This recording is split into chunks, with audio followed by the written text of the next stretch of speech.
I'm RizDub, and I'm showing you a UCube 1A review. Now, as usual, I always start off with a story behind it. Now, I'm not exactly sure what inspired me to make a 1x1, but at the time I had 3 cubes. My Google Cube, my Rubik's Cube, and my Rubik's Keychain. So I wanted to get a 1x1, so I decided to make one out of a dice. And still got about 3 more. I still haven't transformed into 1x1s. So I got some sticker paper, colored in the stickers, cut them to fit, and then stickered them on here. So I used the same color scheme as the Rubik's Cube, and I'll get to the reason why I made a second 1x1 in the review for it. Okay. Now, considering it doesn't even turn, the quality is alright. The stickers are kind of fading. That's my only complaint. I decided to call it a U-Cube because so I decided to combine V-Cube and YouTube. So yeah, it's really alright. If on some stickers I can see the little black dots. So this is the 5 side. I think this is the one. Here's one part that actually sticks out. I'm really not sure if you can see that, but there's a little black dot there, and that's what we can still see of the 6. So yeah, it's really not that bad. It's like I said, it doesn't turn, so it's only got one permutation. But I decided to make a 1x1 tutorial anyway. And if you want to learn how to solve it, more specifically that one over there, because it's my best 1x1, but if you want to learn how to solve it, just click on the 1x1 at the moment.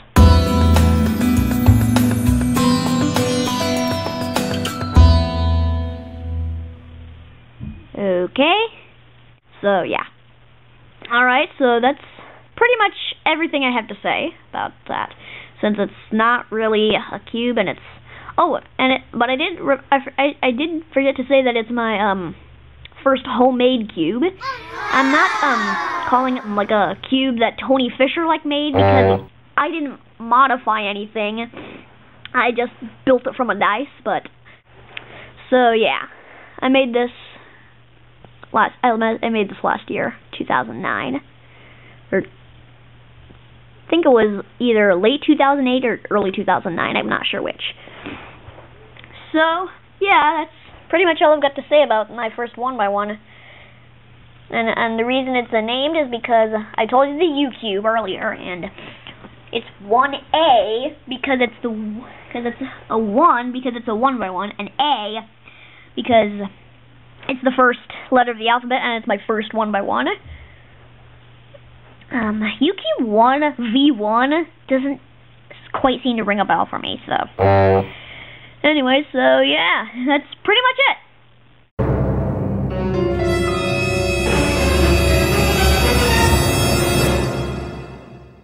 Alright, so sub to RizDub, and I'll announce my next cube review, which will be my Ice Cube.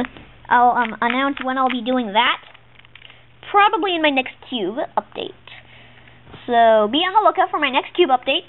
And so just sub to RizDub and keep on solving your cubes. Keep on solving your cubes, and I'll be posting tutorials for all my cubes, but yeah, let's get to a different thing. So that's it. Sub to RizDub, and I'll see you later for Cube Update 4.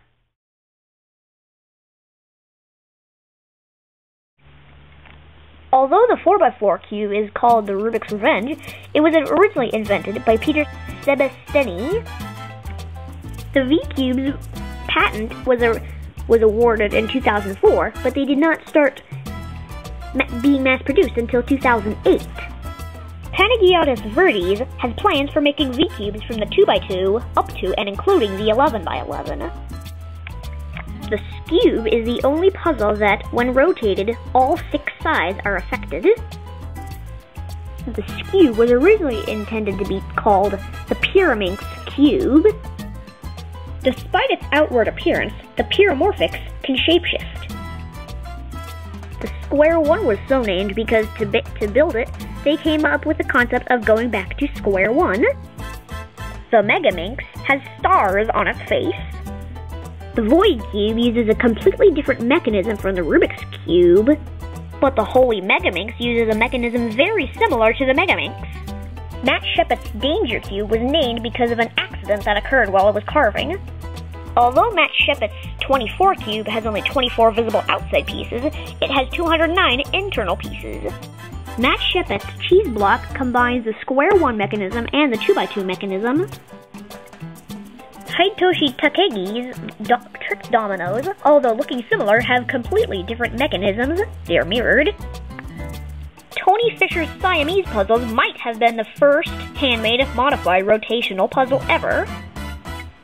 The Golden Cube was originally intended to be called the Millennium Cube, and it is the first rotational puzzle that has just one color and requires the solver to restore the cube shape. Adam Cohen's Ghost Cube was inspired by Tony Fisher's Golden Cube. The end.